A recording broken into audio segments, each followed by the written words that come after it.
Hi, this is Joseph Arthur. Thanks for checking out Come to Where I'm From.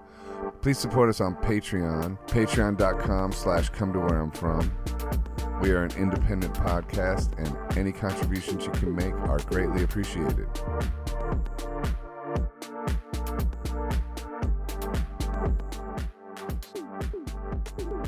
I knew you would be late. I texted him, not because I'm like judging you, but I texted him. I'm like, we're not starting at 5. Come on, I was at the Kava bar. I wanted to hang out a little longer. And he was like, no, be here at 5 sharp. And I'm like, come on, man. There's no way. There's no way it's going to start right at 5 with this weather. Bro, I got caught in the rain, and I always take my glasses off. Right.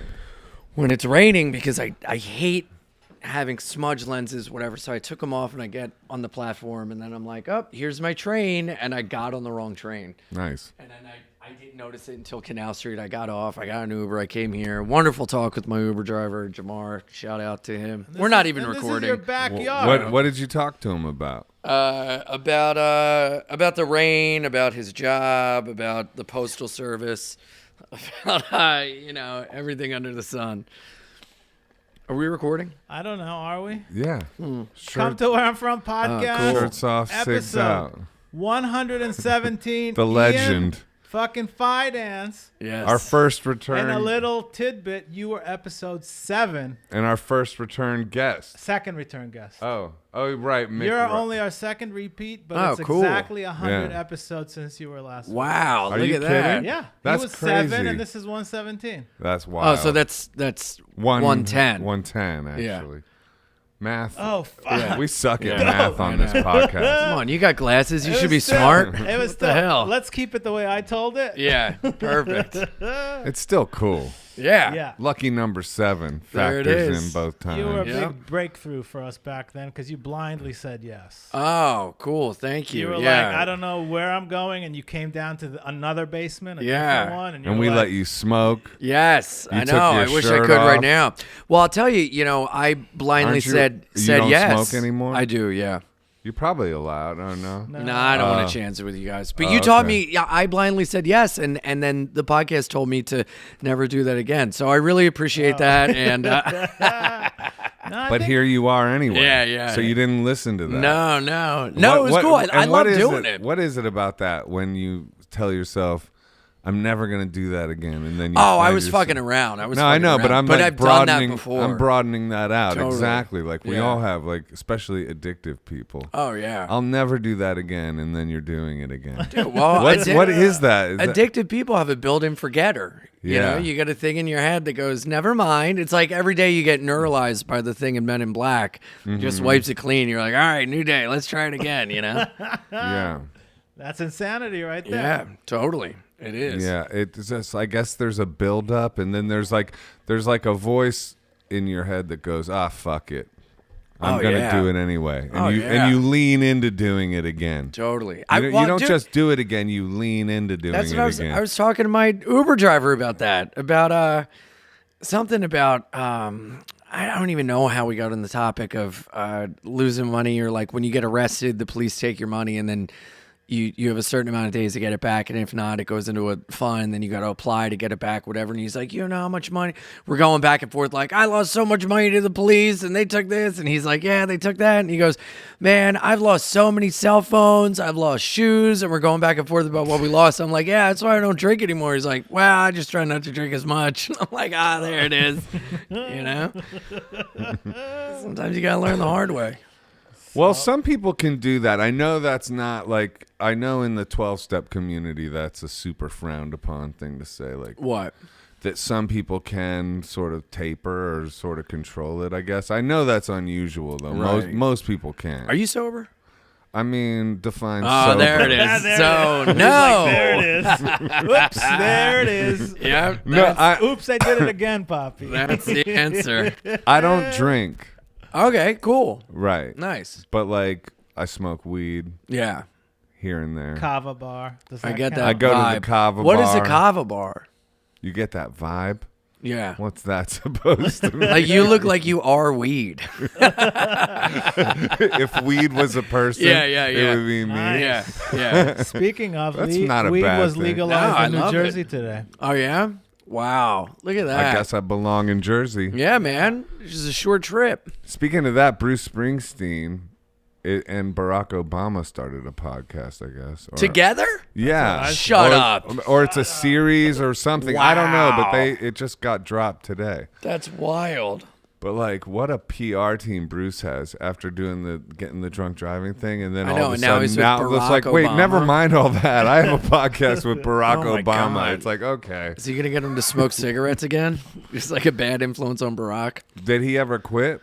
Barack? Yeah, Yeah. I mean, you can't have a president that rips Marlboro Reds. he was smoking like during the White House days. Was he? So, yeah, he would. I've like, never seen him with a cigarette. Damn, Oh, that yeah. rules. I didn't I know think he smoked. I think he kept smoking. You know, I forgive him for all the drone strikes.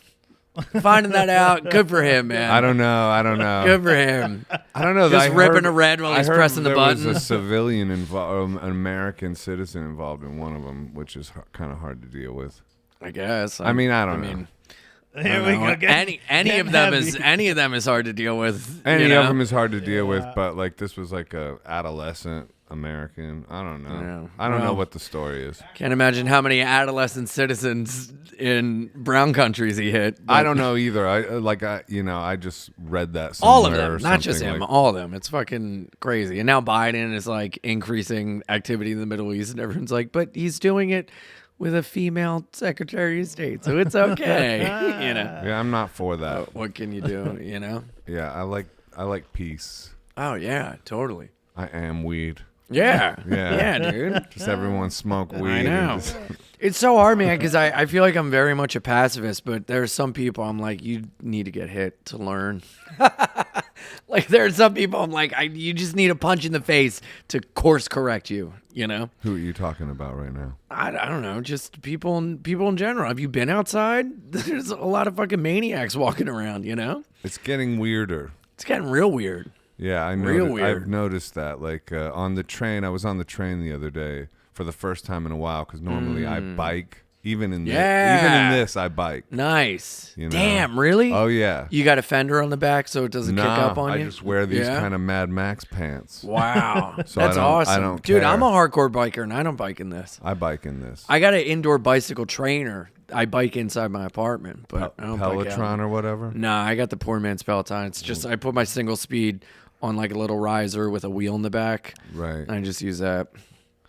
So, but yeah, I was on the train and I noticed it was definitely like just dangerous vibes all around. Totally. It didn't used to be like that. No, it's wild, man. Yeah. It's crazy. And it's the city is completely crumbling and no one knows what to do about it, and then they have the mayoral race coming up. And it's just such a crapshoot. De Blasio I think we should run as co-mayors. I think so too. The first co-mayor party. Legalize weed and make everyone ride a bicycle. Let's do it. And if you act up, you get a smack. Yeah. That'll be the penance. No arrest, just a Funny. I was smack. talking about that with a friend of mine who's a cop who's retiring next year, just about that. Mm-hmm. And he said it's not just the mayor, it's what's the body in City Hall that also controls everything, that votes on shit, that they're part of the problem, that they're not doing anything about crime and everything you do now, it's called desk. You get a desk ticket. Mm-hmm. So, and I asked him this today, you could punch someone in the face on the street. Mm-hmm. They'll arrest you, and all you will get is a desk ticket. And then they'll to release come and you. appear, and you can go, and you can Yeah. literally walk out and punch someone again and be right back in there. You'll just get Well, a that's what's ticket. happening. Everyone Yeah. is becoming repeat offenders. And there was a guy punching women in the subway in Brooklyn, and they caught him and released him. They couldn't charge him with a felony because he didn't steal anything. Exactly. There's He no assault. He was aggra- assault. He was targeting. Why is there no He- assault? he was charge? targeting. They changed it unless you do a certain level of assault or whatever, a misdemeanor, you just get a ticket. Doesn't matter what you do. You get a ticket and they tell you come back on this date. You could literally go out, do the exact same thing. Yeah. An hour later and they would He still was not. specifically targeting white women. Yeah. and was beating the shit out of them. And then they caught. I don't know what happened to him now, but Had he taken their phones, they would have. Yeah. It would have been different. Yeah, yeah. It's That's wild. weird. It's wild. Who makes these decisions? The policymakers, so that they don't get public outrage. And why would people be outraged at somebody who's assaulting somebody actually getting locked up? Because there's no more accountability. It's all about underlying causes, which is very true and need to be addressed in other ways. But there also needs to be personal accountability. Yeah. And also, it's a Of huge course. mental health issue. That's why Right. so many things are going on in the train. Is because, I may be speaking out of turn, and I believe I read this, and don't quote me, but I think a lot of wings at hospitals and centers and everything were kind of emptied out for COVID patients, and then it pushed people out on the street. A lot of people we have more homelessness now than ever, a lot of mental health issues that aren't getting addressed, and it's crazy people roaming the streets. There was a poor homeless guy, mental patient, that went around murdering people on the train, stabbing them, targeting homeless people, and he himself is mentally ill. And it's like, what do you do? We need resources, but at the same time, there's this push to take mental health care workers or social workers and have them go and address the issue. And it's like, well, I don't think this guy is going to listen to just someone trying to be like, hey, instead of the knife, pick up a crayon and draw your anxieties. Right. I don't think that's On going the to help. sidewalk. Right. It's a team effort. Nobody wants to get along, and it's a lot of headbutting, and nobody wants to listen to uncomfortable things, and I think you need to in order to make progress. And I hope the next mayor that comes along has a spine and a backbone and doesn't just back down and go whatever the way the wind blows, so that they can save face. De Blasio came out and flat out when he took kids out of school, he goes, I'm going to be out. We don't have a plan going to the next week. Flat out said they didn't have a plan for public schools going to the next week. He's shockingly bad. It's like cartoonishly bad. It's almost like, are you kidding? Well, he turned his back in the city to run for the president. That was such a bullshit move. I forgot about that. Such a bullshit move. And he is cartoonishly bad. He really is. Yeah. got a funny name. Who else is running? It's not even his real name. Oh, Yeah, his real name's No. Wilhelm. Wilhelm something or other, like I don't know what it Yeah. is. Ottenheimer, I want to say, but that's definitely not it. But it's something like Wilhelm Ottenheimer, and he changed it to Bill de Blasio. And this motherfucker Such a weird has- name to change it to He as has well. he has his own personal That's funny. car detail that carts him from Gracie Mansion to Brooklyn to go to the gym in the morning. That's crazy. It's just so unnecessary. Yeah. He's such an unnecessary and also he lied about liking ska. There's that whole ordeal when they were like, what's your favorite type of music? And he goes, I like ska. He picked ska? He picked ska. Ska's like my ska, thing. right. I'm a remember ska that. I guy. remember that. Well, how do you know he lied? I mean, if you pick You ska, can tell. I mean, that, You can tell. You can tell when a motherfucker's faking the funk with ska, all right? Yeah. And I can tell with him. Yeah. He's lying. What would you say if I said I liked ska? Would I be bullshitting or telling the truth? I'm not sure what Sky is. All right, I No, believe Ian you. likes it. I believe you. I had to look you up and You'd down. have I to believe you. me. Yeah. You'd believe. Yeah. He was looking you up and down. Yeah, I saw was that. like, Yeah. Let me see I saw that. Let Yeah. me see. I believe you. I believe you. I met Lee Scratch Perry once. Yeah? Yeah. How? On like an airport shuttle going Yeah. from like a car rental place to the airport gate or something like that. Who's or, that? He's like a famous The king of like ska? reggae. No, it's like kinda Desmond more, Decker's the king of ska. He has a song called King of Ska. more of like a reggae producer or something, Mm. but he did like, lots of echo on the vocals, and it was like da da da da, like I don't know, he had a revolutionary sound that lasted.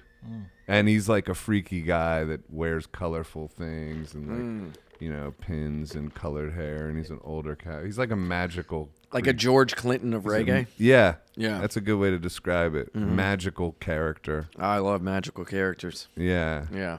you're a magical character. Oh, well, thank you. Yeah. I appreciate that. You're All putting right. out magic into the world. Yeah, trying Yeah, to. man, You know? you're doing it. Yeah, thanks. I appreciate that. Yeah. How have you been up-leveled by this whole thing? Do you think, like, in a way, it's kind of giving you some energy in certain ways? I mean, now, yeah, for a while it was really tough. Not just me, but everyone's way of life completely was upended and turned upside down. And it took me a while to accept that and kind of push through. But, I was in a bad spot for a while, and I've pushed through. I've turned the corner, and I'm finding gratitude in it all. And I feel more creatively fulfilled now than I have in years. I have so many different projects going on. My old ska band reunited. Mm-hmm. I just went to the studio I saw the yesterday. We video. recorded for the first time in 18 years. Wow. So I'm writing music again. I'm writing lyrics, doing accompaniments, talking to them again, which, I was in the band from 14 to 18. We recorded 3 albums. We played shows everywhere, and it was just like so fun and such an important part of my life. So having all those memories come back, reconnecting with them, I feel really good. I'm trying to live in gratitude, trying to be a good friend, a good son, a good person. Skull full of pennies. Sock full of pennies. Sock full of pennies. Yes. PENNYZ. Sockfulofpennies.com. I like Check this out the living in music. gratitude thing. Yeah. Yeah. Yeah. That's like real. I mean, that's real recovery speak, and I'm not saying Yeah. that in any bad way at all. No. Like, I'm into that. Mm-hmm. Yeah, it's like, how do you practice it? Well, I think a lot of us could benefit from a program of recovery, whatever recovery is to them may be, whether it's through like anger, anxiety, depression, or drugs, alcohol, whatever. I think a lot of us are sick in ways we don't really realize. And I think it's very easy to feel comfort in that sickness. It feels good to feel bad in a way sometimes, to like indulge in it and be like, things have been rough. You deserve to lay in bed all day, Mm-hmm. And I don't know. I just had a real perception shift in just kind of maintaining a schedule, a routine, getting up and like thinking of the things I'm grateful for in the morning instead of going on my phone immediately. Phone calls are really important to me. Getting up and calling someone to get outside my head and be like, "What's up? How are you doing?" Me and my old friend, like my childhood best friend, we talk on the phone every day like a bunch of chatty Cathys, And I don't know. I'm just really enjoying my friendships and my relationships and trying to let that permeate in everything else in my life, That's cool. I think that gratitude is very important I think gratitude is important for what you have and for what you don't have, for the good and the bad, the rad and the sad. I think it's important to be grateful for it all. And the only thing that can fix that is time. When something bad happens, you can't be grateful for it in the moment, but after a while you can see how it's affected you and changed you and the things around you, and finding gratitude in that I think is very important as a way of owning a negative or tragic experience. Yeah, because it helps you evolve. It does, yeah, for better or worse, and your evolution all depends on how long it takes for you to let yourself shed that skin, How you respond to it, Yeah. really, and Yeah. it is a choice. Mm-hmm. Yeah, that's the whole thing with the Ho'oponopono mantra, that I love you, I'm sorry, please forgive me, thank you thing, is it's like when somebody does something that you perceive as bad to you, if you can think about it as a way forward for your evolution, then you can genuinely within yourself say to that person, I love you, I'm sorry, please forgive me, thank you, more easily and actually on a vibrational level mean it, Yeah. So that's something I work on too. Well, I mean, that's the key word is work. Yeah. It never ends. It It's is. something That's you what- got to do it every day. And some days, I'm really learning some days to go like, all right, man, universe, you win. I'm Give down up. for the count today.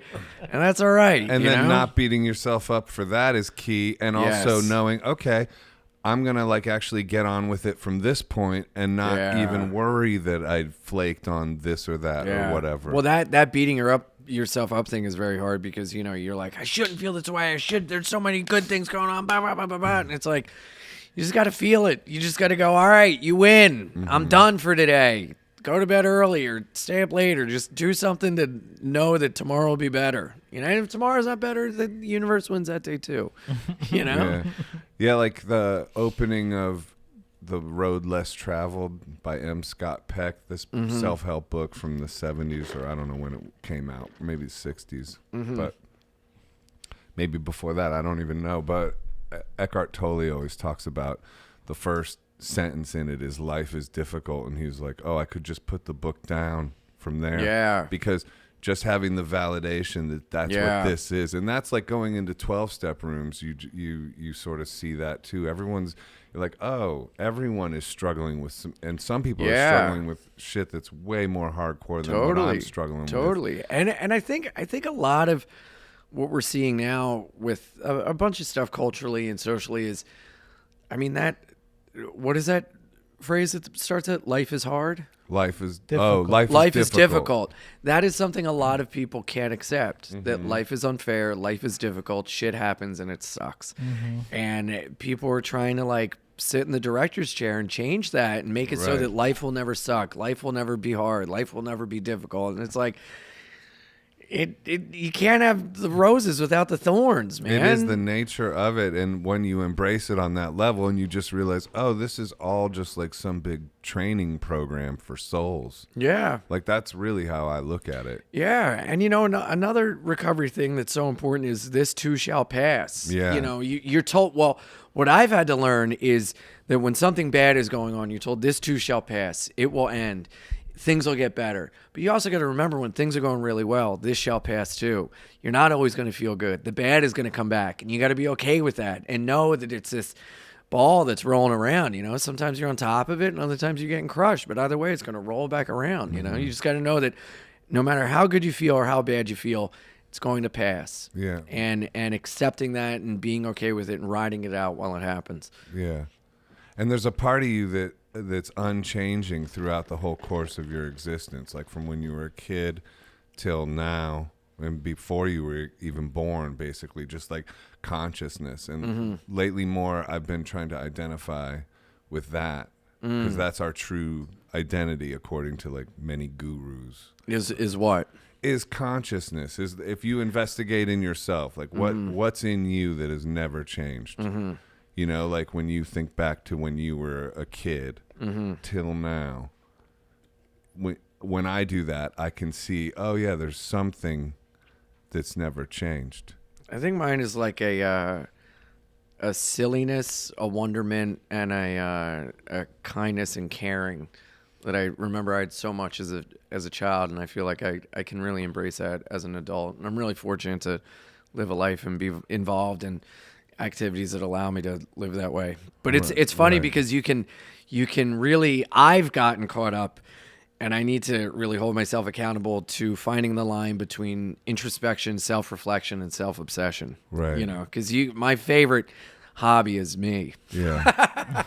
My favorite pastime is just obsessing and thinking about myself, and I think some of that is important. It's important to go inward, but I think a balance of it is very important. And I think a lot of times we can get caught up in just like self-obsession under the guise of like, well, I'm reflecting, Right. But when you're in the moment, you become more the witness. So you're just observing everything and even yourself and even your thoughts. You can sort of identify with the observer of your thoughts.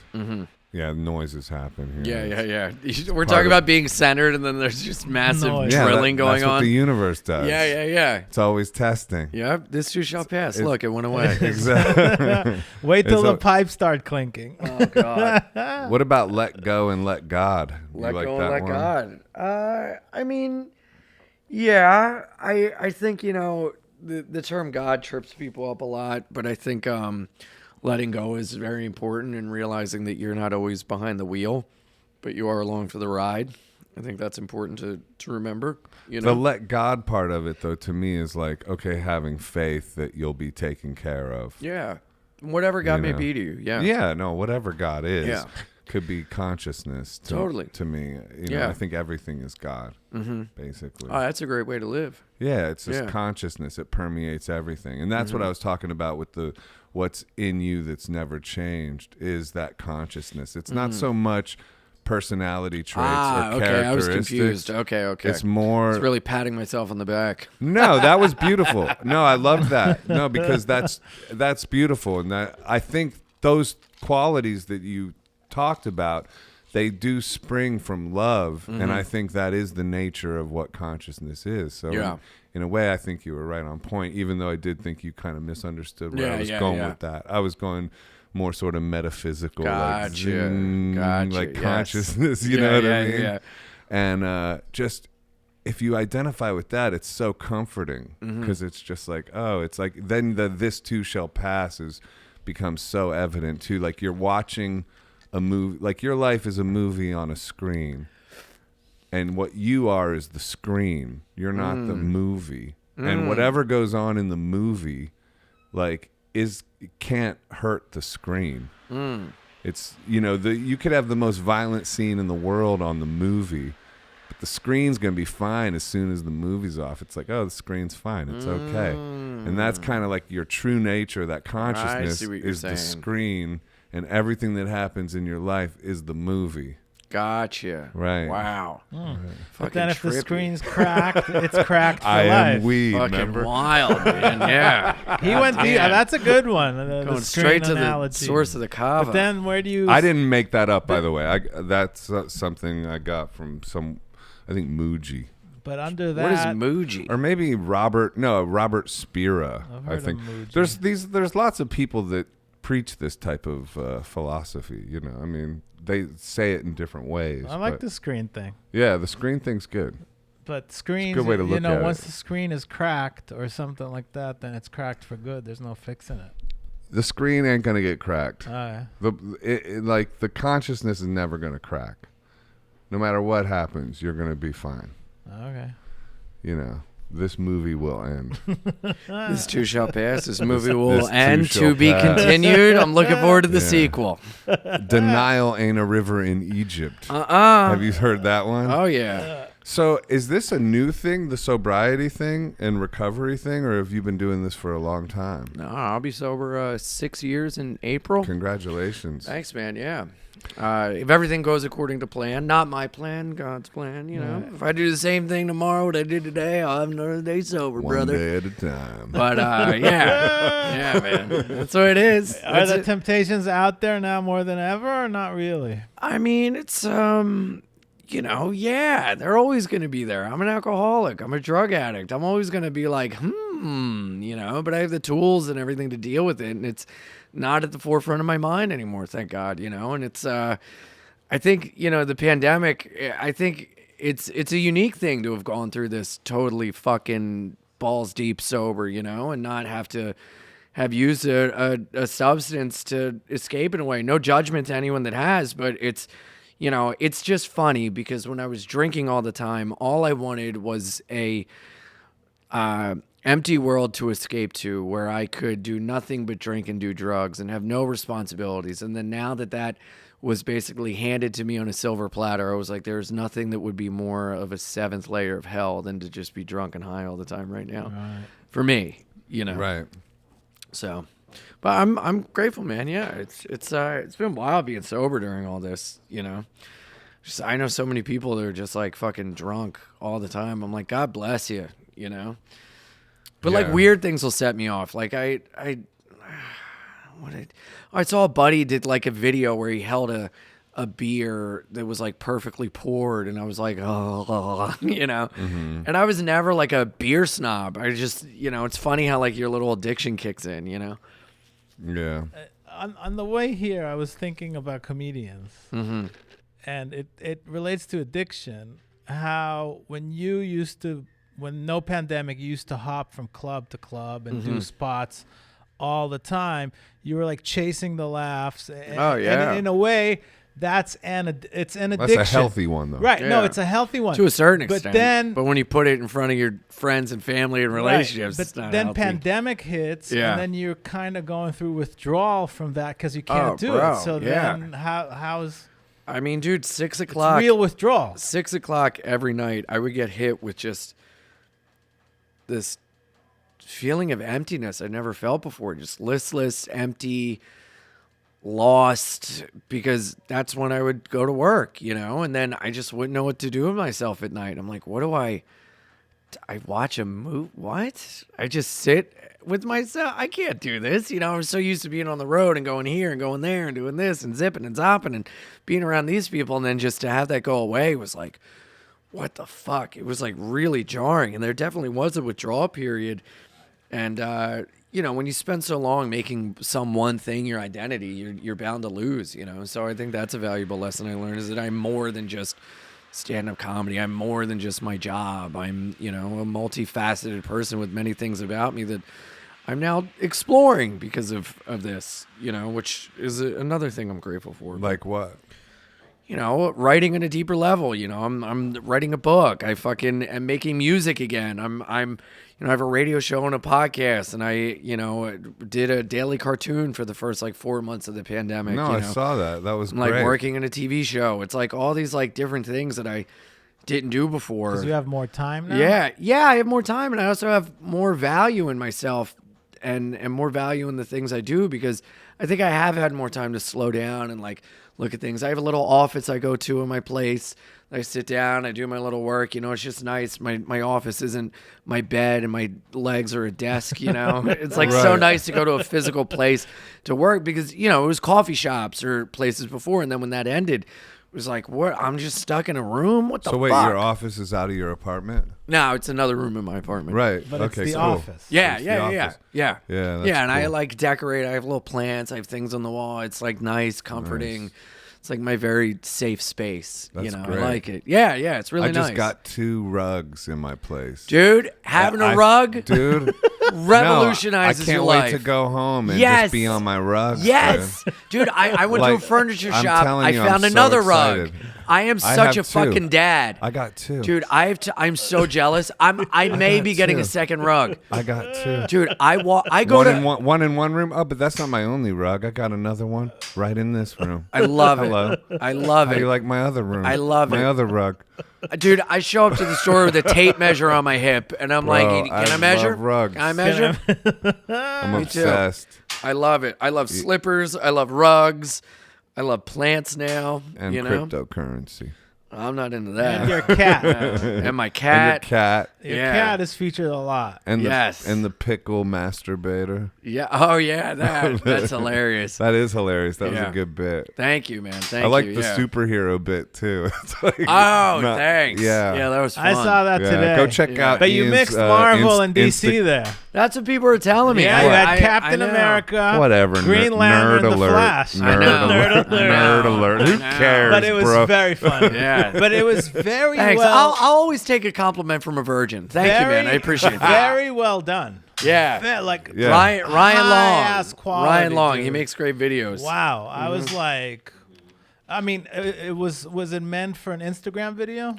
Yeah, he does new videos every week. Dude, it and is I've been top of the fortunate enough line to have him production put there. me in a couple. Yeah. So I've been acting a lot. It's been great. I feel like that's what I get the feeling like when I think of you. Like, it does seem like you've evolved a lot. Yeah. During this, and you put As an yourself actor. out there a lot and did new things, and I think that's really admirable. Thanks, man. Yeah. I appreciate that. Yeah, I've been making videos and writing sketches and performing in sketches, and I'm working in a TV show and pitching that and everything. It's just been you've wild. leaned into this because I'm trying to. What yeah. you're saying too, and it's great because of all your, I guess, recovery work probably enables you, because I think a lot of people have a real hard time focusing. I mean, I definitely have ebbed and flowed with that. I mean, it hasn't been like, oh my God, a whirlwind of focus. Yeah. There's been a lot of focus. Oh, I bro. haven't totally punted the pandemic, so to speak. You know, I've done some good shit within it, but also there's been some I've felt the effects on a spiritual or psychological level that haven't been great as well. Yeah. There's been some not great. Without a doubt. But that I don't put that out there publicly. I always keep that to myself. Yeah, I don't want them to see that. No. I don't think they allow phones in the psych ward, but they you can't really film little videos when you're tied to a bed. You can get your roommate to film for you. Yeah. Hey, Yeah. Charging the phone cord gets tied up with your IV. It gets all fucked up. Yeah. But I think dude, it's so funny. My attention span is just gone. It took me. This isn't even a bit. It took me 72 hours to watch the movie 48 Hours. It's just, I watch 20 minutes and I'm like, oh, what's this? What's that? You know, I got to lock my phone in a safe in order to just sit and watch something, you know? Have those timed locks where you lock it and it doesn't open for 2 hours. I was trying to watch Blade Runner the other night and it took me 4 days. It's weird. I think of that a lot. I just think because I've made a lot of records and just spending months and months and years on records and producing things and just I'm thinking nowadays, man, kids don't have the same kind of focus. They there's that was a real gift of being younger back then because we had all this focus. Yeah. Focus was kind of easy because there wasn't anything you were bored, so you had to focus. Yeah. You had to go towards something like that. Now there's so much entertainment options. There was daydreaming. Remember that? When was the last time you stared out a window and thought? Yeah. Well, do you meditate?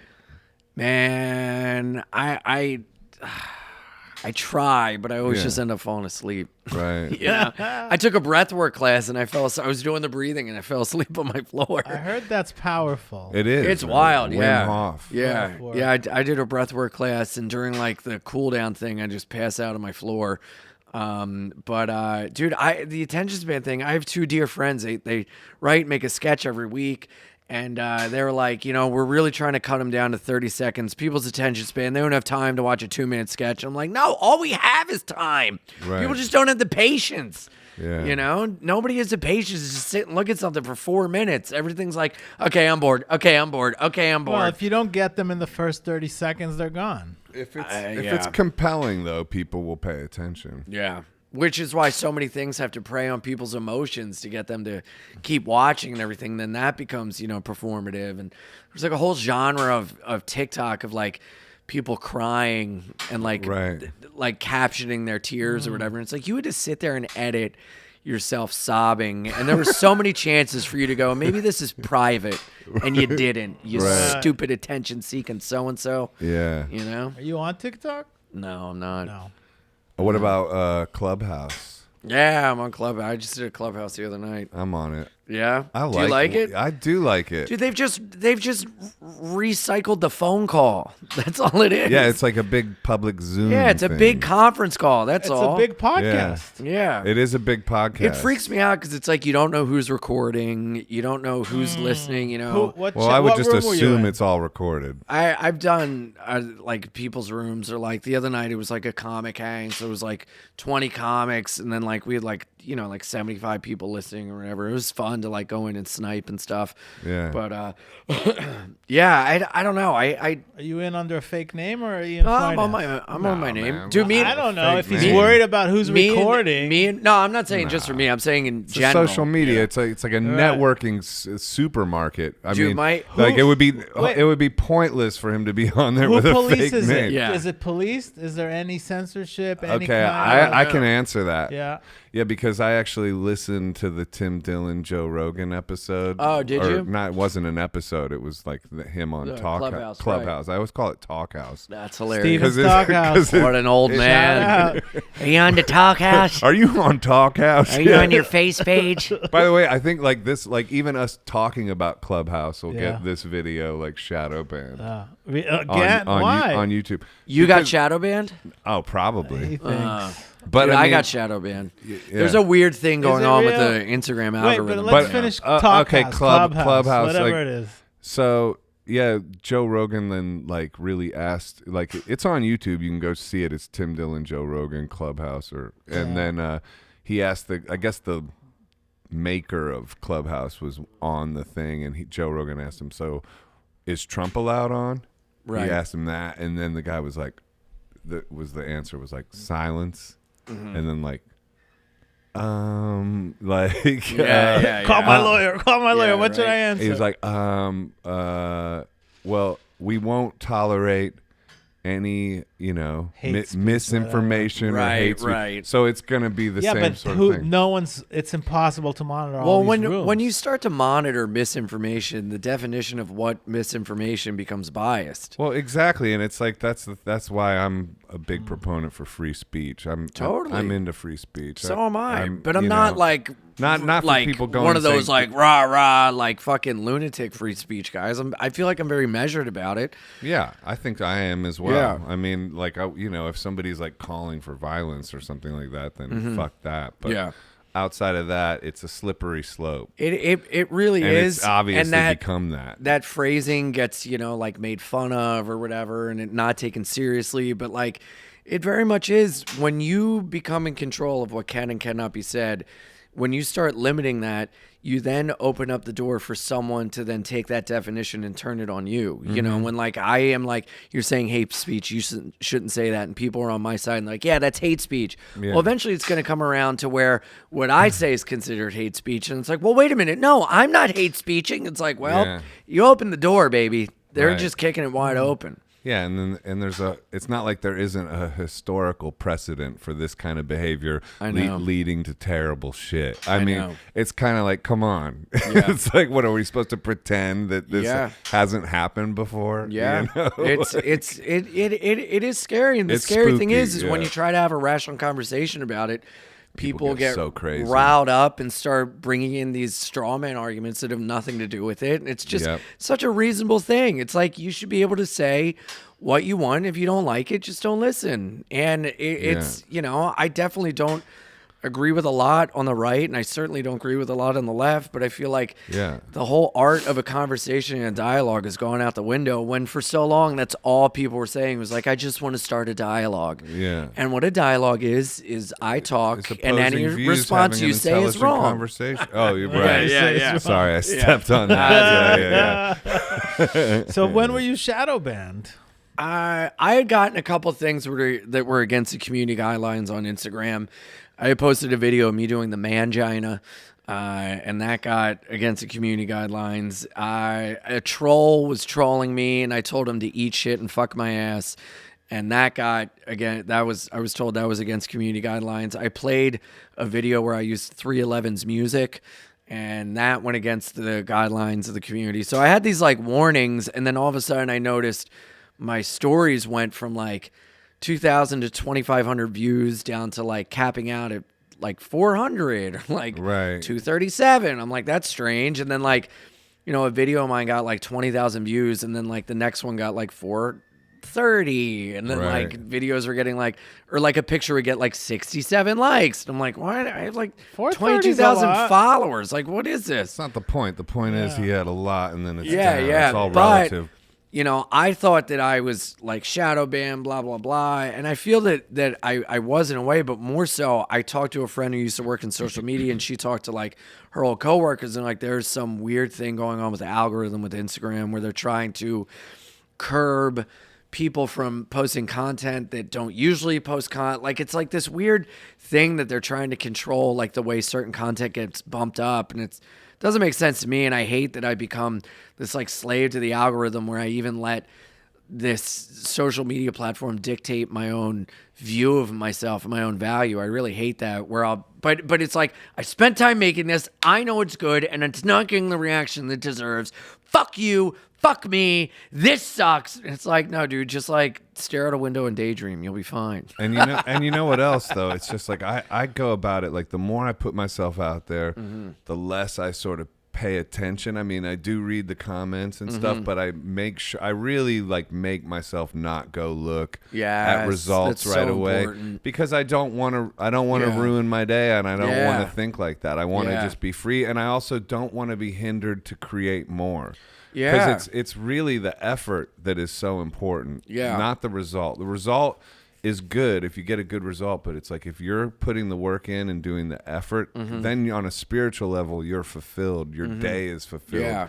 your moments are fulfilled. Yeah, you're totally right. And it shouldn't be the reaction that it gets that fulfills you. It should be the process of creating it and putting it out there that fulfills you. But it's so hard when, it's literally a thing called likes. Right. It's Right. literally a thing, a view count of how many people saw the thing that you made, Why they Yeah. don't just cancel it? I don't know. Everyone's I mean, sanity. it's just such a beast that has gotten so far out of control, and we've all become beholden to this idea of like, well, we've all become puppy mill puppies of just pumping out this content nonstop, and we're just bloated. Our teats are all fucking swollen and calloused from so many puppies milking us for our content. We got to take a break. It's I just destroying had a us. boob job. Get out. Yeah. Prove it. Shirts off. Let me see Shirts those off. knockers. Let me see them knockers. So yeah, I wanted to say though, I had this in my head though. I don't have to agree with what you say, but I'll die to defend your right to say it or whatever. I just wanted to get that out of the Yeah. way. Well, That was I about mean, the free speech thing. You moved Yeah. us on from there, but Well, I mean, I have no problem with that. okay. I'm like, it's just I'm I all get for it. I get disappointed in the hypocrisy of everything. Yeah. I really get disappointed in the fact that people can't see that it's just so much lunacy going on. Like, we spent a whole entire summer with protests and violence and being told by a lot of politicians, rioting is the voice of the unheard. Protests should make you feel uncomfortable. If you see these politicians out in public, you should make their life a living hell. And then, January 6th happened, and it was a whole thing of like, this protest is wrong. You shouldn't be acting this way. Violence is never okay. And it's like, no, it's how do you not see that this is unreasonable? Violence should never be encouraged. Right. Like, this type of behavior is wrong across the board. Like, definitely protest, definitely Right. get out, definitely make your voice heard. But having it, degenerate into violence on either side is just such a shame to see. Humanity is such a cool thing. Humans are so fucking cool. Yeah. And then we just let these ideologies ruin us. it's because I really think it's so much all comes religion. from. I really think it so much comes from the media, egging people on. Yeah, cable like, news is as much to blame as social media My is. friend was like trying to tell me something like, I don't know, was working recently in Seattle, and he was like trying to tell me the latest like sort of CNN narrative about sort of like the far right crazy people, this, that, and the other. And I was like, look, let's just not. I don't want to talk about it. I'm like, Yeah. I'm so over all this division and this, like, I Yeah. don't care. I don't have a side. I don't really care. I Well, mean, now I'm like, if you I'm don't just- care, you're I care. allowing this to happen. You're I like, care. what? I care, but I want to focus on what I'm trying to say is I care, but I want to focus on what I can control. Right, and that's in front of my, you, yeah. my own soul's Totally. elevation. And if I like, you only have so many hours in a day of what you can focus on. Yeah. And I would rather focus on getting my raising my own vibration so that I can potentially give out light to other people. Yeah. Like that feels like more of a worthy. I feel good when I make people feel good, and that may be people pleasing, which is definitely a character defect of mine, but I enjoy putting a smile on someone's face, and odds are if you put a smile on someone's face, they're going to put a smile on someone else's face. So if you can enact that little bit of change throughout your day in any interaction, I feel like you're better well served to make the world a better place than you are if you are trying to use like guilt or violence or shame as a means of making change. Yeah. And I don't know. I just know like so many of the people that are protesting, yelling in the streets probably don't have kind interactions with a cashier at Walgreens or something, like Right. they don't really, I don't really see them as the most patient, kind people in dealing with strangers, Right. but that's just me. And that might be my bias, and that's both sides, but you know what I mean? Yeah. But it's just, I don't know. It's ridiculous. So I many just think people are. it's easy for people to get their identity like in the realm of conflict. Yeah. You know, Totally. to identify with a side and be that side, and then go listen to news sources that keep telling you the information. It's an echo chamber, of and that it happens side. on both sides, you know, Yeah. and it's a shame. you know, and you start to live in a world where that becomes your world, and the world can be really fucking cool if you make it that way, but it's so much easier to just have one worldview, I think everyone's against you, everyone else is wrong, you're right. Yeah. I mean, there's so much freedom in realizing I'm not right. You know, I don't know everything. You know, I'm wrong. Let me learn another way of thinking, you know, but it's, you got to have a backbone, but it's got to have scoliosis, you know, you got to, Yeah, it's scarred up, but- you got to have a backbone, but you got to be able to bend every once in a while, you know? Yeah, bend, but not break. I wish people just would like focus more on the fact that we can all create our own reality and like really sort of come from a place of just really trying to create a reality of love. Yeah, but then you know, there's this whole push of like, you know, like love and acceptance, except if it's a thing that I don't love, then you're the world's most hateful bigot ever, and you should die in a fire. It's like, what happened to love? Right. You know? Yeah. And you get way more flies with honey than you do with vinegar. Absolutely. You know, and I think the hardest thing is to try to remain measured in conversations like that, because, you know, a lot of words come up, a lot of feelings come up that you, as a human, you have this tribal instinct. You go, I'm not that. No, but you're wrong. And it's like, no, you just got to like breathe and like go back to that consciousness that you were speaking of, and like really be kind of present and conscious and have a conversation. And it's getting increasingly more and more difficult. And I think that change can be made. It's going to take a whole lot of fucking love. Whole lot of positive mood slime, if we're talking in Ghostbusters 2 terms. I think, though, that our consciousness as a collective is elevating in that direction. I hope. I really think so. Like, You know? And I think like the sort of media's insistence on division is almost a reflection of the fact that it's like, you know, like when the slave is escaping the plantation, so to speak, like meaning the slave being society, and the plantation being like this limited worldview, and it feels like we're sort of elevating, and so that's why the voices of the disarray are becoming louder as well. So in a way, I feel like it's almost a positive reflection. I don't know if I agree with that. I don't know if I do either. I was just riffing. I don't know. What You that, lost me. Yeah, you lost me at slave What do and you- what do you mean I plantation. lost I was you? like, wait a got minute, lost what? In that. No, I think no, but I mean, I- it's like humanity's elevating, and so the reaction of is a fear-based one from those that would want to oppress humanity elevating. Did I lose you? I didn't mean Did that. I lose you no, that? No, I didn't mean that you lost me like that. I drifted like. Well, did you do you understand what I'm saying? understand. He was That's a thinking simpler- about Marvel I was and looking DC. out a window. No, that's a simpler way of saying it. Yeah. I mean, I don't know. I mean, I think, you know, you look at things. I just have to remind myself that the internet's not real. If you just don't look at it, it exists in some like other thing that doesn't have to be a part of your daily life. You know, like you Right. talk to regular people and they don't care about half the shit that we're like beat over the head with, because they're not online all day. They're not looking at the latest thing to be outraged about. You know, and you talk to people behind closed doors and they're like, look, I'm going to be honest, I'm kind of sick of all this, you know? Yeah. But then like publicly they're like, yeah, it's everything. I support this. But, you know, I think a lot of people are just sick of the division and anger. And, you know, I just want to get back to a place where nobody gave a fuck about politics. You know, like raising children that are wearing like political jargon on their shirts it's child abuse, you know? Like shaping how your child feels politically. Like you and your kid should never be agreeing politically when you have like a 7-year-old and you're a parent, you know? Like you should never have political discussions with your kid. It's weird.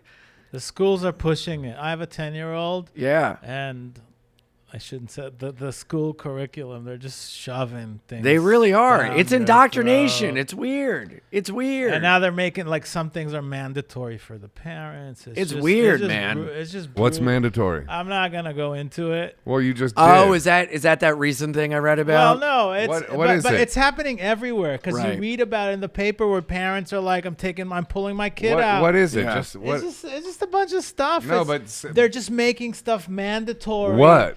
Whether it's race related, or Just give but me a I'm just specific saying- give me a specific example. I can't. Here's Why the thing. can't you? Here's the thing. Because he doesn't feel comfortable. Oh my here's the thing. Well, because I'd Here's like the my thing. daughter to continue in the What, Here's- you think here's you'll the get thing. kicked out of school by saying on this podcast people.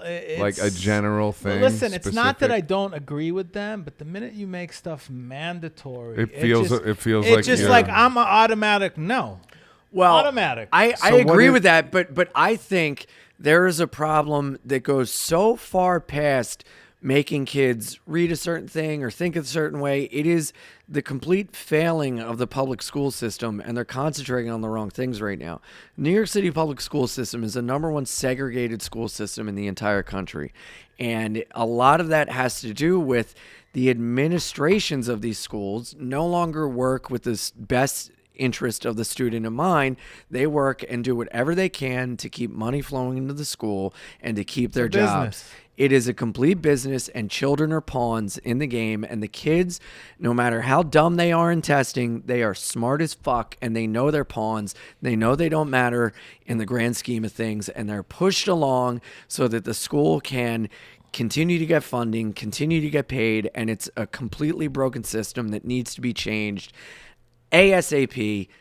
I just ruined everything I said with that fucking mess up, and it's not going to change. And they're trying to do so many cosmetic changes that is just, it is veneers over rotting teeth. And it's a real shame. Do you it's have a real kids shame. or something like? No, I don't have kids, but I used how to do you- teach. how do you- I used how do to you know teach all in New York this? City public schools. Oh, okay. And English, it's right? it's a real shame, yeah. And you know, it's really disheartening, and I'm still not understanding because nobody's given me a specific example of what kind of thing they're trying to do. Well, fucking read the news. Get involved. Quit thinking about yourself all the time and think about someone else, you motherfucker. I'm trying to elevate my consciousness. Yeah, all that fucking hippie bullshit. You got no clue what's going on in the real world. Well, I don't know what's going on with the New York public schools. That is true. It's not just public; it's a lot of private No, schools. yeah. What's a lot. going? So you can't give me an example of like something that they're sort of. No, I can't on air. He doesn't feel comfortable But speaking about can it. you give me an example of it? No, Wow, you guys. because I want to keep you in the dark. It's fun to watch you squirm. Wow. Yeah, so it's hard to like, Well, comment on it this- because you guys aren't. Well, let's not. If we're not going to get specific, I really feel Right, like we should move on let's because move on. if you're going to keep talking about something in like a lot of people won't know then like me what you're talking about. It most of it has to do with race issues, where that is the top priority. So can you can't just say it's all race related. okay. In what way? Like you have to do. You have what? to take anti-discrimination seminars, Oh. and they're forcing you. Oh, okay. And like the thing that bothered me, because when my daughter was little, she did not see color. Like kids, Right. when kids are growing up, It's like they introduce it's not racism like almost in exactly. this way. So they don't. Yeah. She didn't see. She honestly. My daughter has dark skin because Right. we're Middle East. I'm Middle Eastern, and my girlfriend has some Cuban in her. So she was a brown kid, and to her, she was like, she was black or brown. She had no idea. She didn't see any difference between her and like the African American kids in her class when she was little. And until the school fed them there's this and that, and these people and these people, the kids are not aware of it. It's not Right. something that comes naturally. It's something that society feeds, and you sort of like implant it in them that these issues exist, Right. and then you force seminars on these issues, and you force parents to take part. And I get it. I think of myself as You listen, promote identity politics. yeah, too. but then if I want to be testy, and I was like, okay, so I'm Jewish. Where's your anti-Semitic stuff that's going on all over the world in the city? Where's your focus on that? Where's the mandatory like? Well, that's the So, thing. When you it's start to exactly. make one thing, you have to do everything, Yes, or else it's I'm like, and, no, and I'm you not open gonna up a can of attend worms. until you do an anti-Semitic thing. Like 70% also- of the crime in the city is anti-Semitic related. Where's that? Who's talking about that? Well, also at the same time, it goes back to the thing of life is difficult. It's like Right. life fucking sucks, and there are shitty people, and there are a lot of families that are producing shitty people out into the world because they're not having discussions like this. They're not open to those things. But when you force a certain worldview on someone, it can rub people the wrong way, and maybe people have to be shitty to learn to be good. Maybe people have to not get along to learn later. Like I got made fun of and beat up so much in grade school, and there was a kid, I stood up to him and I got in a fight with him, and we had to go see the guidance counselor, and we hate each other. And then the next year in a school trip we became like buddy because we went through that like thing where we hate each other and we're like, oh, this is stupid, let's be buds. And then we weren't like best friends, but throughout high school we were like cool with each other, you know. And I don't think that would have happened if we didn't have that negative experience to start out with. Yeah. And I'm not saying everything is that simplified, but I am saying that, you know, I think that it's just so funny that schools are pawning this off on the parents when, you know, the administration is equally, if not more, at fault for where we're at with race in society right now because of their absolute failing in making schools a better place. And also like the majority of these like liberal, like we need to integrate and blah, blah, blah, all these Upper East Side, Upper West Side parents, they start to put lower income schools or like busing in their area. And they're like, well, not for my kids. No, this school should be private, but maybe over there, you know, Right. It's so ridiculous. Yeah, that You know? happened Yeah, in and Dumbo. the worst thing you can do to somebody is to implement the idea that they're a victim, you know, because what you perceive about yourself, you will bring into existence as well. So Yeah, I mean, perception is reality. And, you know, if you put negativity out there and you're always looking for something, that will become the things that start to happen, I think. And there is very much issues that go on that no matter which way you paint it, it is bad. But if you're always looking for the bad, you're going to find the bad. If you're always looking for the good, odds are you're going to see the good in things. My buddy at the beginning of the pandemic said something that rang so true and was so like, damn, that fucking sucks, is that we were talking about wearing masks, and he was like, I hate wearing masks. I don't want to fucking do it. My buddy's like, well, my mom is immunocompromised. Does that mean you wouldn't wear a mask around my mom who helped raise you? And he's like, no, I'm going to wear the mask. What I'm saying is it's my God-given right as an American to not care about anyone else but myself. And I feel like we've been spoon-fed this whole idea of like freedom. You know, this is my property. Stay off. No trespassing. Don't tread on me. You know, don't My tell me what to guns. do. Yeah. That like now we're being told what to do, what to think, and it's pissing people off because the beauty of this country is that you've never had to care about anyone else but yourself. You've never had to do anything but care and provide for your family, and that's it. And now there's this narrative that if you don't care about these things, indifference is hatred. You know, Right. And I don't know if I agree with that. I feel like, you know, it's hard to care about world issues when, you know, you're living below the poverty line. You're trying to go to work to feed your family and put braces on your 5 kids that you shouldn't have had anyway because you're living below the poverty line. And to tell them that they're a certain thing because they don't care about X, Y, and Z is going to piss them off, you know? Right. And America's very much a leave me alone type country. You think so? Yeah. I mean, look at, you go to the middle of America, they're very kind people, but, you know, don't tell them how to live, you know? Yeah. I don't know. There's a community spirit, though.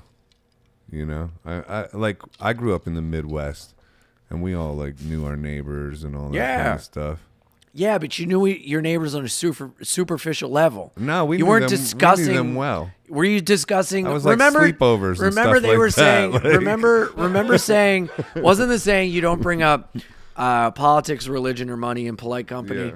Wasn't that like the saying? And then I was now never that's told all that. people talk about. That's Yeah. all people talk about. It's like, shut your fucking mouth. We don't have to discuss everything yeah, you're all right. the time. Don't bring up politics. Was All right. always Yeah. like, So let's Yes. talk about something else. But it's so funny because what happens? What happens when you go to the dentist office or the airport? They have fucking CNN playing. They have Fox News playing. It's like, Yeah. yeah, let's get a bunch of strangers together and piss them off. You know? Yeah. It's fucking crazy. There's so much more wonderful things we could talk about in the world, except Music. for like you like know, the Patrice negativity. O'Neill. Yeah, He's got a documentary coming out. yeah. Well, he doesn't, but they made It came you know. out. yeah. I No, saw. it came out did Friday. You saw Oh. what Sherrod Small wrote? No. He said, I haven't seen it yet. I was out of town this he weekend. said about that it's funny that on that documentary, Comedy Central and the Cellar Session are the Cellar, the Comedy Cellar are all over that, when in factuality they couldn't even tolerate him back in the day, like they wouldn't. Where it was gotcha. Yeah. Yeah. Did you see it? No, I haven't seen it Or yet. were you a fan I of need to. his? Oh, yeah, of course. Yeah. Yeah, I mean, he's one of the all-time greats. Yeah. You know? Mr. P is such a... I remember when I started comedy, friends were trying to show an interest, and they're like, oh, you're doing stand-up? We would love to watch. Who's your favorite stand-up? Let's watch some comedy. And I put on Elephant in the Room, and everyone was like, uh-huh. Okay. Well, it was nice hanging out, you know, after like the first 20 minutes. Like, no, thank you, you know. Oh, really? It was too Yeah. much for him? Yeah, you know. I mean, there's a certain type of comedy that's not for everyone, you know. yeah. But He just told it like, you know, like it is from his perspective. Yeah. Unflinchingly. And like all Totally. those like... Unapologetically. It was great to go on YouTube and go on those like Opie and Andy, like Patrice O'Neill episodes that they have archived. Mm-hmm. You know, just like Patrice riffing for like an hour. yeah. It's great. He was Yeah. all over those. It's Yeah. so Yeah. fun to listen to him. Yeah, one of the all-time greats, man, and you know, passed way too soon, and you know, it's but it is funny to see all the people trying to be Patrice, and that's, I don't know if, you know, when you're so great, there's so many people that want to be you, and then there's a lot of people that you got to put up with that are never going to be you, that you're like, okay, I can see where you're getting this from, you know. Patrice Bees. I was trying to What? wanna be Patrice B. All right, let's go back to talking politics. But you're right though. No, death like does that though. It does What? well. It just like makes you like like you know, the sort of birth of the legend is upon us. Like I was thinking that when I saw like a preview for the documentary. I didn't see it, but I was like, oh man, he's just gone into. I mean, he was a legend before, but when there's the documentary that comes out and everything, it's like, oh. You Like, become consensus. he's all like of a sudden. full on legendary Yeah. status. Not that he Yeah. wasn't before, but you know what I mean. It's like the next level of it. Yeah. Yeah. I mean, yeah, growing up watching Tough Crowd, that was like, you know, the Bible for Yeah. comedy. That was just incredible, seeing those guys go around and just talk about the news and slam on each other. It was just so fun to watch, you know, and that inspired a whole generation of comics. What about your comedy right now? How's that evolving? No, I think I'm I'm definitely more kind of improvisation on stage, more kind of in the moment, more I'm very proud of the fact that I can get up and kind of talk about anything and make it funny, and it's not just like specifically scripted jokes, you know. I try to make my comedy very conversational and bring everyone into it, and I feel like that was really cool about this summer's, you know, all these outdoor shows and alley shows and rooftop shows and everything. It was so unconventional that you could be unconventional on stage and it would fly, you know. And so I really was enjoying those, and I got to really kind of harness this energy that I just kind of couldn't get a hold of in these, you know, small stages indoors. So it was really neat. What do you mean it provoked you to perform bigger or something? Yeah, like strut around more, you know, you got to project your voice. There's people on a rooftop, they're looking out, you hear a train, you got to keep their attention. So it made me become more physical, more of like a personality on stage that I think I was kind of not hiding, but hadn't really grown into yet prior. You were doing your A material, or you were just riffing during those No, shows? it was all like riffing. Like I barely, it was all like new stuff. Like everything just turned into an there was open no mic, set you know? that you did, right. No, it was like ideas and stuff and see where it went on stage, but it was very much like such low stakes that it made it feel very, very cool and fun, you know? Different. Yeah. Yeah. So. When's the next one? Tonight. Oh, you're and doing it tonight? tomorrow and Wednesday, yeah. So where is it happening Friday. now?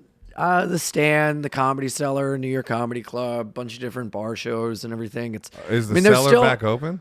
Olive Tree is, and you go for dinner, and then maybe comics might perform. Right, just but- like we did at the winery, incidental comedy. Yeah. I mean, I hope it stays. I don't know if it is, you know. Yeah. I don't know if we can sustain a whole like open, shut, open thing again. But, you know, I mean, it looks like it'll stay. I don't know about. It's still still can't do ticketed just yet. right. That's So, that'll yeah. be the shift. yeah.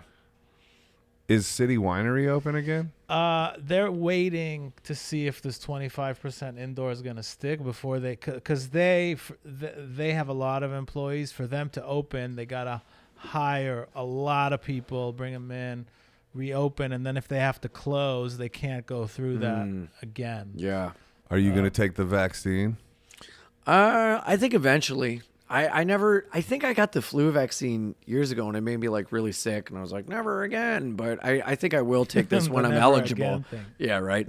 But I've been really fortunate, knock on wood, to not have gotten sick during this. I get tested. I got it. Yeah, I get tested every other week. So I'm like very safe aside from, doing this. But for your mother? We are distance. Yeah. And just for, I mean, I am out performing. I want to be safe. I don't want to put anyone at risk. I want to be aware of my status. So I go get tested. I'm, very safe. This is like the most dangerous thing I've done. Being in a small space with people that. Well, I have the antibodies, so that's what he was telling me. Yes. Yeah. So I think we should get. I mean, he wrote me a weird manipulative text. I said, Joe, if you get the vaccine and I get it, people will feel more comfortable to sit down. So it's for the benefit of the podcast. The first pressure I've had towards the first external pressure I've had to get vaccinated is coming from Ehud. That's funny because you don't want people to tell you things, and then look at you. Thank you. Well, no, but I'll tell you why I did that. What a two-way street. And by the way, your mic is like twice as loud as both of ours. I know. Look at him. It's like so loud. The levels. And you're talking too much. I can't even get a vibe. Wow, 110 episodes in and the podcast ends. This happens all the time. Yeah. I'm cutting out. No, I mean, eventually I think I will when I become eligible and it's allowed, I think it's important to be done, but I also get people not wanting to do it, but it's kind of like, it's the whole thing that you said about like forcing, and I think it's going to be forced on us in terms of, if you want to get on a flight, if you want to do this. Oh, yeah, it won't be governmentally enforced. And the social pressure of like, oh, my God, that if you are against the vaccine, then you're a hateful person that hates people and wants to kill people and only cares about yourself. Having any sort of neutral opinion is just attributed to hatred now. It's a much more nuanced question than that. It's like it goes into like, what do you believe that it's actually safe? A laundry list of things. But it will get reduced down to this, like, if you don't get it, you're, immoral somehow and horrible. Nothing is nuanced. Well, everybody wants to be pro-choice except when it comes to opinions and ideology. And then it's, there is no choice. You think this way or it's the highway. I wasn't forcing you. I just suggested because a couple guests were like, until I get the vaccine, until they get the vaccine. But I will say this. You literally had it. Definitely having it and overcoming it is superior to a vaccine. That's just true in terms of antibodies and all that kind of stuff. But so it's not like indefinite. Okay, but I'm safe right now for sure. Right now, yes. So we can get those guests on. Well, there's still Lee Ronaldo come back. Joe said it's okay. Yeah, he even put like big guest names there, like, hey, we can get this guy and this guy and this guy. Yeah. So here it comes. The external pressures are coming. But we've been after you for a long time, Ian Fidance. The elusive Ian Fidance. I know. We finally got it together. So thank you for having me. I appreciate it.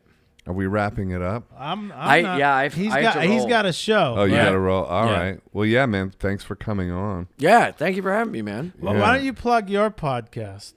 Okay. Every Friday at 1 p.m. you can hear me on Sirius XM Radio, Channel 99 for Ian's Infinite Playlist.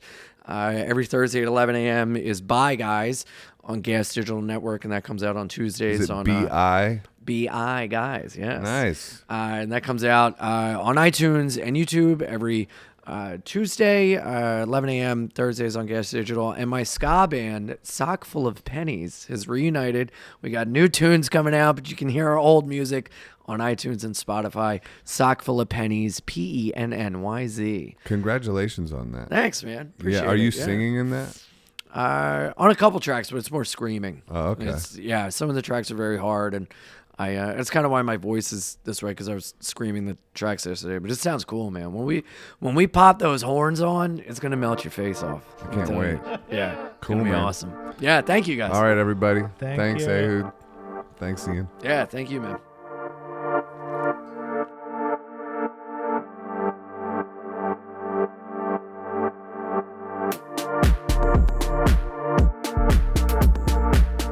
Hi, this is Joseph Arthur. Thanks for checking out Come to Where I'm From. Please support us on Patreon, patreon.com/come to where I'm from.